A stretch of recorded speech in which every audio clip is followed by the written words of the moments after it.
Hello, YouTube.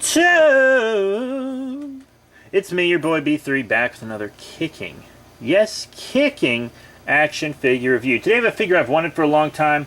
He sat on my wish list forever on Amazon because I never thought he'd go up in price. And then he did go up in price.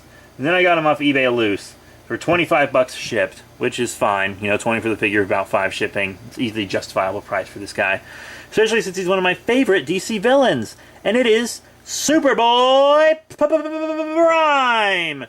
Yeah, Superboy-Prime, big Prime fan right here. And this is his kind of anti-monitor suit, you know? And it helps him absorb solar radiation better.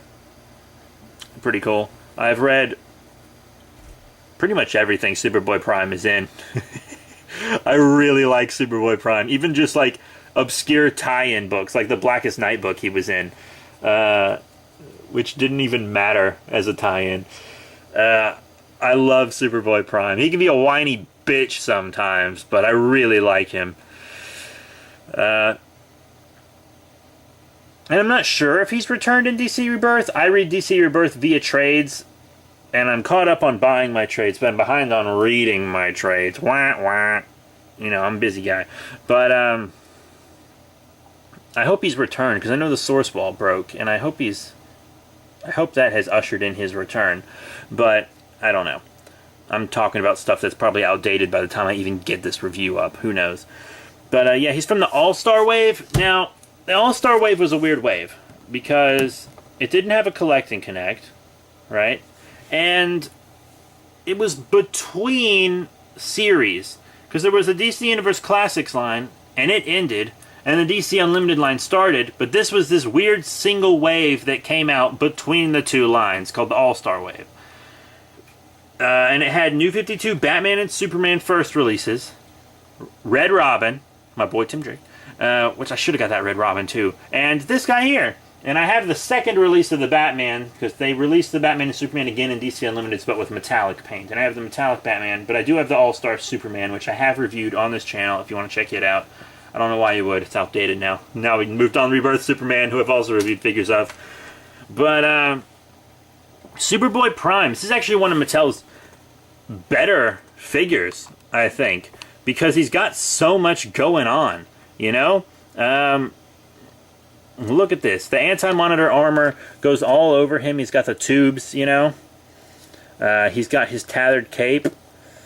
Like, this is a lot of sculpting and stuff went into this guy. But the reason the All-Star Wave was so cool is because it didn't have a Collect and Connect figure, which meant there was more budget for the single figures themselves. I wish they would just release Collect and Connects as deluxe figures so you can buy them by themselves, and then the figures like this would be better because each one would have a better budget. That's why they could afford to do all his armor and everything instead of just lots of DC Universe Classics figures were just the base buck with a new head and a trident or some Aquaman shit. I don't know. But yeah, you know, he's covered in all kinds of good junk. He looks good. He looks really good. Articulation is what you would expect on him, though. Up and down on the head, side to side. A bit of a wobble. You know, up and down on the arms, hindered by the shoulder pads. Forward and back, not hindered by this, actually. You'd think it would be, but it's not. It's still hindered by the shoulder pad. It probably would be hindered by this if it wasn't hindered by the shoulder pad. Actually, no. I think it would still go up all the way with these tubes if it didn't have the shoulder pad. I think it would. But you wouldn't be able to bend the elbow when it got up there, though. But you can bend the elbow normally. Bicep swivel, wrist rotation. You got a waist swivel going on. Ab crunch. In and out on the legs. Forward and back on the legs, which isn't hindered by the hoses. Knee bend. Swivel on the thigh there. And then up and down on the foot. So really only a little hindrance up here, but the tubes don't hinder. The tubes do not hinder, which is very impressive. Good job. The S is sculpted, not just painted. Eyes look real good on him. I love the tattered cape. I've always wanted a Superboy Prime, and this is my favorite look for him. If they had a Sinestro Corps one, that would be the next best thing. But I really love this figure. I really love this figure. So now let's do size comparisons. I already flashed that rookie at you, so why the hell not? Here he is with the Collect and Connect Rookie from DC Comics Multiverse. Big figure, as it should be. It is a collect and connect after all. You want them to be bigger figures. And what else do we have? How about the Batman vs. Superman Batman? Shitty movie. Alright figure, I guess. Put him back there. So you see standard figure size. And so that's him with a comic figure and a movie figure. I'm not going to show him with my DC collectible stuff right now. One, because most of it's put away. And two, because all my DC Direct stuff is outdated anyways. It's all DC icons in the bigger figures, which no one buys anymore. And they don't even make DC icons anymore. When I get some DC Comics Essentials, I'll show them off in Mattel reviews. But I probably won't even do many more Mattel reviews, honestly. I'm just probably going to get the Mattel Collect and Connects, like buy them on eBay, and then that's probably it. I won't keep many single figures from now on. But, yeah, that's him sized with other figures. So, Gucci, am I right?